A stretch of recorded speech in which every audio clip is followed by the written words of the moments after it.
Welcome. Baruch atah Adonai Eloheinu melech haolam asher kitshanu b'mitzvotav v'tzivanu la'asok b'divrei Torah. Amen. Thank you. And we are just finishing up a little section where we had the blessings and the curses on Mount Eval and Mount Gerizim and the 6 tribes. And Golda had mentioned yesterday, and I'm not sure that it was on the recording. I wonder if it was off the recording, but it may have been on the recording, that the tribe of Levi is one of the 6 tribes that is on Har Gerizim, and yet it talked about the Leviim, chanting out the blessings and the curses. And the truth is that, and in that we discussed some possible solutions, and eventually Lauren had mentioned that, of course, the Kohanim, it could have just been the Kohanim and the priests, because the Kohanim are also from the tribe of Levi. And I think that what set me off was that Rashi speaks just about the Leviim, I think, right? So let's take a look and see. Let me make sure. It says, you see here, it says Va'anu ha-Leviim. It says that the Leviim should say this. And Rashi talks about how the Kohanim, right here, ha-Kohanim v'ha-Leviim, he says the priests and the Levites, v'Aaron lamata. And Golda it was just amazing. She pointed out the contradiction involved in that. How could they be in both places at the same time? So I was looking to see if, in fact, it said somewhere about Kohanim HaLeviim in the text itself, to suggest that that it was the Kohanim who were there. But here it keeps saying Va'anu HaLeviim. It doesn't say Kohanim HaLeviim, which is what I was hoping to find. Let me see. And I don't know I haven't looked at Torah Tamima to see this. No, it just doesn't say it, right? Just says Leviim. But of course, as Lauren pointed out, the Kohanim are Leviim because they're from the tribe of Levi. The Kohanim are all members of the tribe of Levi, and that's what it could have meant. So I'm looking to see. This is ahead of the whole subject anyway. It is interesting, because quite often it does talk about the Kohanim HaLeviim. Oh well. So that's what we discussed yesterday, and I think the most compelling explanation is the idea that that the Leviim that are referred to here refers actually to the Kohanim. Interesting though, because it does in a way beg another question, which is, why doesn't the Torah simply say the Kohanim? Why does it call them Leviim? And that would have avoided all the confusion that came out. But that's, I guess, another question to try and understand. So here we are. This is where we are. The last statement that they say, Arur asher lo yakim et divrei haTorah hazot, cursed be the one who does not uphold the words of this Torah, la'asotatam, to perform them. Va'amar kol ha'am, amen. And that's the end of this chapter. And all the people shall say, amen, amen. So be it. Here is the Rashi on this. Asher lo yakim, who will not uphold or fulfill, right? Kan klal et kol haTorah kula. And in this particular sentence, Rashi says the entire Torah is included. V'kibluha aleihem, and they accepted it upon themselves, ba'ala uvishvuah, with a curse and with a vow, right? In other words, by saying, when they say Allah ushvuah, it means not simply just vowing to do it, but willing to accept punishment and responsibility should they not fulfill it. So you can see this really was the statement of a covenant, of an agreement, and how seriously this all comes out to be. And of course, because the Torah so wants us to have good lives and righteous lives, and to try and transform the world into a place of righteousness. Going on. V'haya im shamoa tishma b'kol Hashem Elokecha. And it shall be, if you diligently hearken in the voice of the Lord your God. Yes, David. Yeah, before we leave that topic, Yes. so is it implied or actually understood? We've talked about this a lot. Basically, the study of Torah, is basically to help us to get to immortality, right? I mean, the Correct. following the Torah.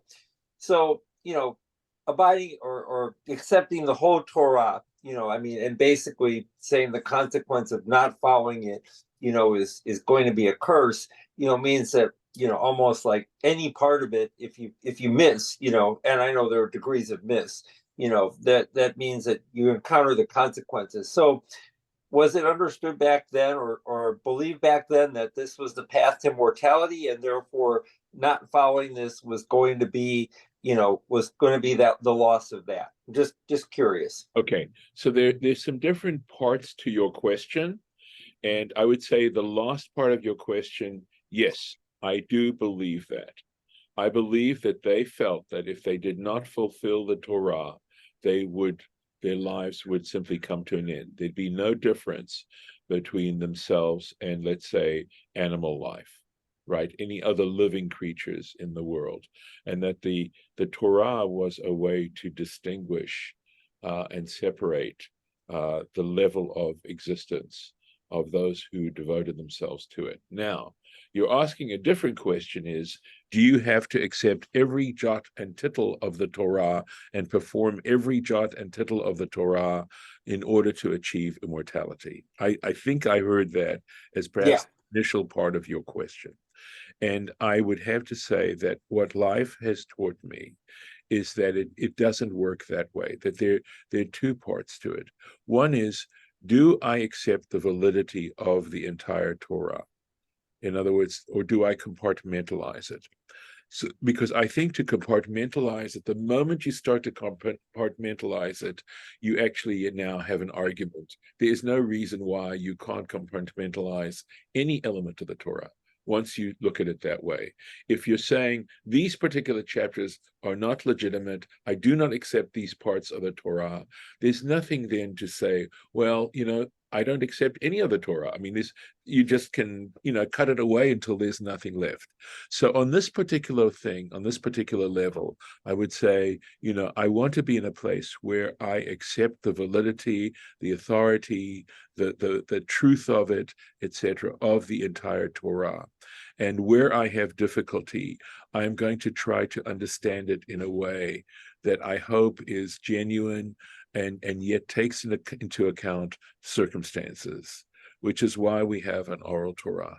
That's why you have to have both doing what doesn't come naturally, written Torah, circumstances, alter cases, oral Torah, because not everyone is in a place where they can perform every single element of it. And the truth is, no one really can perform the Torah perfectly. It is actually a process, and it's a lifetime process. But even in that particular regard, and this is based on my own actual experiences, etc., and I have to hope that the decisions I made and the choices I took were in fact wise choices, and that in fact they were the choices God wanted me to make. And the truth is that there was a time in my life when I would have tried to be as orthodox as I could be. And it was causing major disruptions in my family. And I made a decision.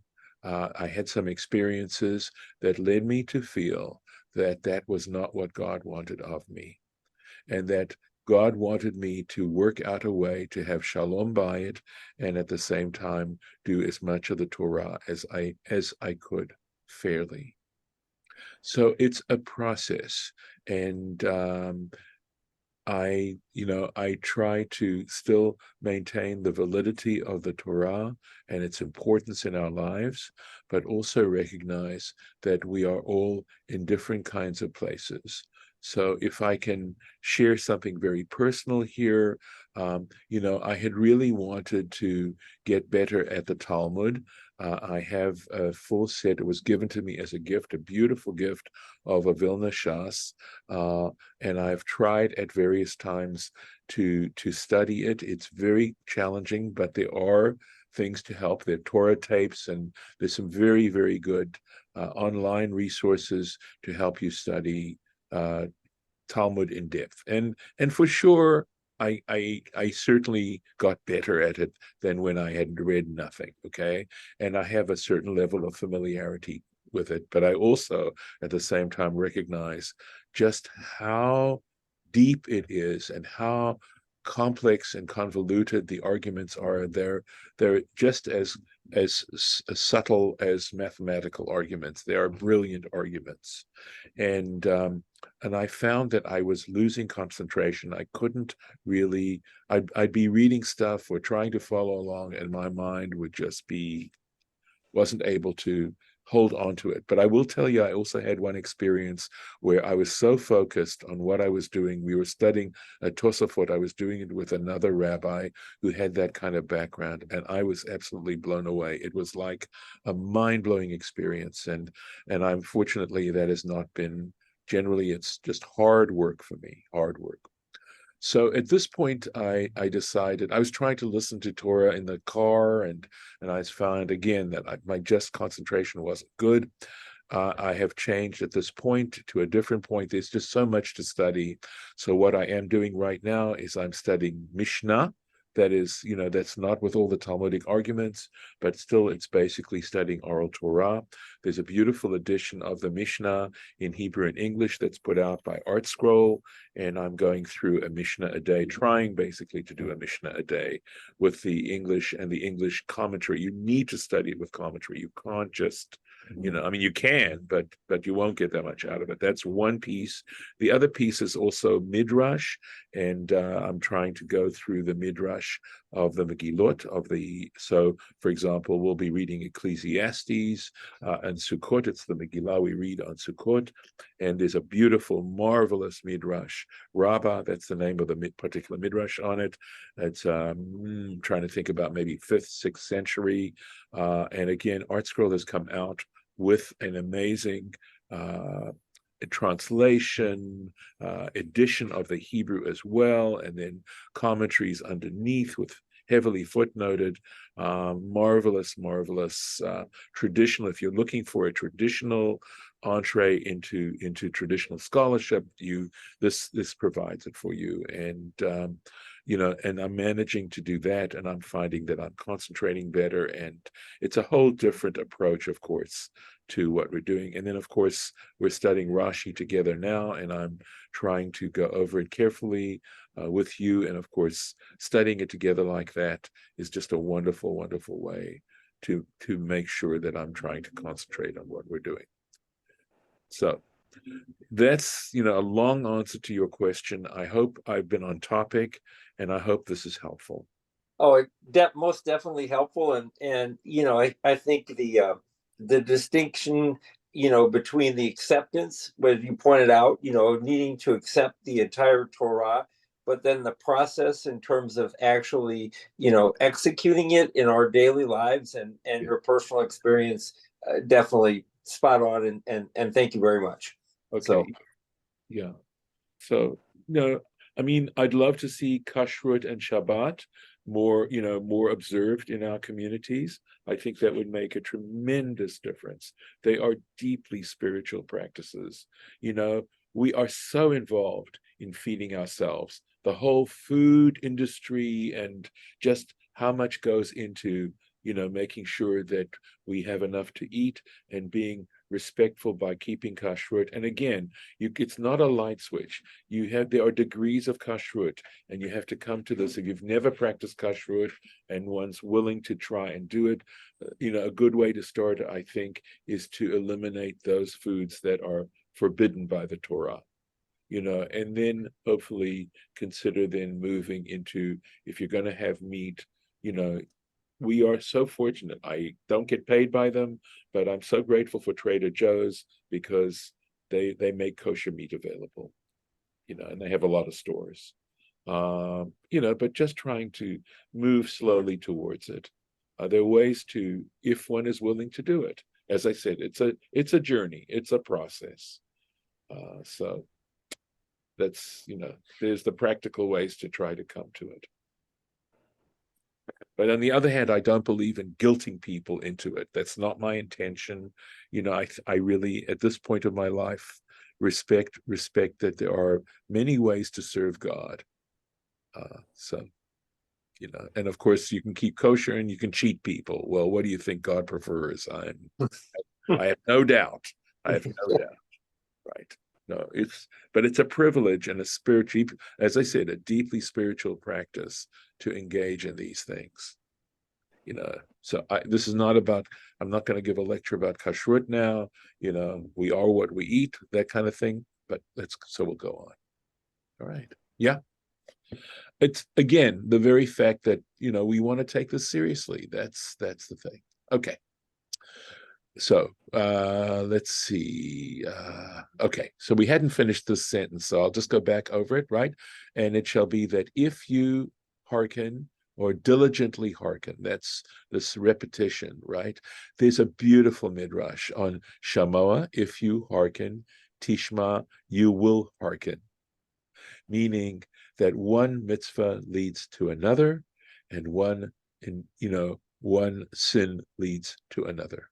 That if you start the process of observing the commandments, you will have many opportunities to do it. And of course, if you choose not to observe the commandments, you will have many opportunities. It's a classic midrash on Vashamoa Tishma. Bekol Hashem Elokecha, to the voice of the Lord your God. So God speaking to us through these words. Lishmor, la'asot, so lishmor, to guard, right, to keep, la'asot, to perform, et kol mitzvotav, all his commandments, asher anochi mitzavcha hayom, which I command you this day. And I assume the I here is Moses speaking. Unitancha Hashem Elokecha, then the Lord your God will place you Elyon, supreme, al kol goyei haaretz, over all the nations of the earth. Now, these kinds of statements these days give me some pause. I don't seek to be supreme over other nations of the earth. And so again, so we're now into a verse in the Torah that now challenges me to understand it in a way that I can accept it, right? That what God is saying is that when he's talking about Goyei Haaretz, he's not necessarily talking about non-Jews, right? He's talking about, when he talks about Goyei Haaretz, he's talking about people who live lives that are nothing more than on a physical level. That seek nothing but pleasure and enjoyment from the pleasures of this world. Nothing but. Please be careful. I said nothing but. Because does Judaism encourage us to enjoy the pleasures of this world? Well, it talks about every person shall live under his vine and his fig tree. It talks about the blessings of the lambs, etc. We'll see that, right? He's going to talk about these blessings. And they certainly are earthly blessings. It's a question of balance, right? And not so goyei haaretz, I understand to mean people who get rid of any spiritual, who run away from spiritual values. So that we should know where we are actually in a better place, right? And we know it's so easy to get sucked into money and things like that, and to see money as being the solution of everything, etc. Again, in Judaism, it's not a sin to be wealthy. It's a sin to be focused simply on gaining wealth at the expense of acting in a way that shows integrity. That's the sin. And also not to share your wealth with those who are underprivileged. So, uva alechan, and kol habrachot ha'ele, the subject is kol habrachot ha'ele, all these blessings will come upon you. Vehisigucha, and they will reach you. They'll come towards you and they will reach you. Ki tishma. So this could mean because, or it could mean if, right? But I think it is on account of Tishma, you will hearken the Kol Hashem Elohecha, to the voice of the Lord your God. Baruch Ata Ba'ir, you shall be blessed in the city. Uvaruch Ata Vasadeh, and you will be blessed are you in the field. Baruch Pri Vidnecha, blessed is the fruit of your loins, right? Ufri Admatcha, the fruit of your land, right? The earth.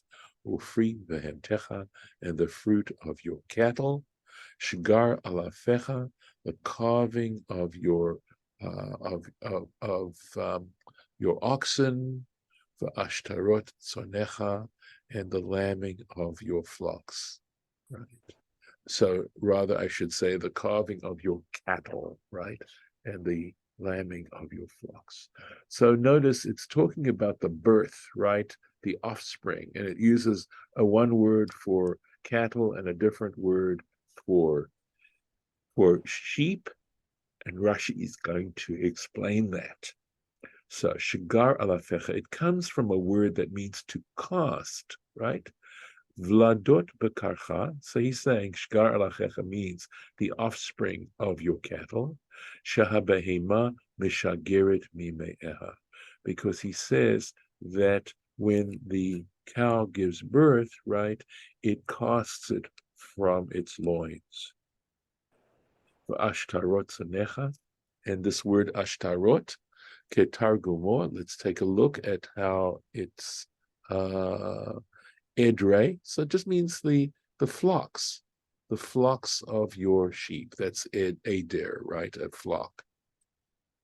So let's see. Verabotenu darshu, and our rabbis interpreted, lama nikra shmam ashtarot. Why are the lambs referred to as ashtarot? So it comes from a root that says shema ashirot ba'alehem, because they increase the wealth. The word ashir with an ayin like that, ashir, just ashir, means wealthy, because they increase the wealth of their owners.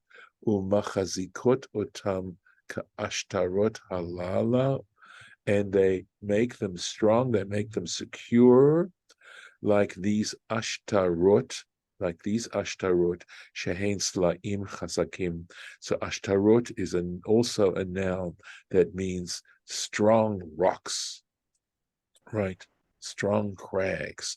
So they, obviously, when you have a good funding and you have a wealth, it does give you a level of security, certainly in terms of food and a place to stay, etc. It allows you to live with a level or measure of security, as opposed to people who are impoverished and have to wonder where their next meal is coming from. How are they going to take care of medical expenses? How are they going to take care of their clothing? It's also, so you can see here, there's a verse that's talking about the fact that to be, to have sufficient finances and to be blessed, and blessed means to never have to have a lack of, right? Is very, very important. It's important, and it is a blessing. Okay, so Baruch Tanach, blessed is your basket, or Mishartecha, and your kneading trough. Right, blessed. In other words, they're never going to lack. You're always going to have fruit to put in your basket. You're always going to have plenty of dough with which to make bread. Baruch Tanach. So, Peirotecha, your fruit. Davar acher, Tanach davar lach. So he says, another interpretation is this word Tanach refers to something moist. She'ata misanin v'salin, and what you do. So they used to use baskets as filters, right? So they put the fruit in the basket, and then if it was really, really ripe, they would use the basket in which to filter off the juice from the fruit. Umish artecha. So it's interesting that he, even though we generally translate it as kneading trough, he says davar yavesh. It refers to things that are dry, shenishar bekli ve'enozav, which remain in the vessel and do not flow, they do not drip, etc. So just an alternative way to understand it. So let me finish here today. And I will tell you that this is the chapter where we are there's going to be these brief moments of and mentioning of blessing, and then we will be, I'm afraid, going into the what if you don't follow, right? So we have it's all this is still a blessing here. Words of blessing. See, let's see. Yep. It all goes. It's quite a bit, right? Yeah, keeps going. Here we go. This is where it starts. Where if you choose not to, and right about 40 verses of, I'm afraid, of curses, or 15 maybe. So anyway, we probably won't get to it this year. Maybe, who knows? We'll see. We start that. So I'm going to stop the share. And if there are any comments before I stop the recording. And if not, this is it for today. And God willing, we'll see you tomorrow.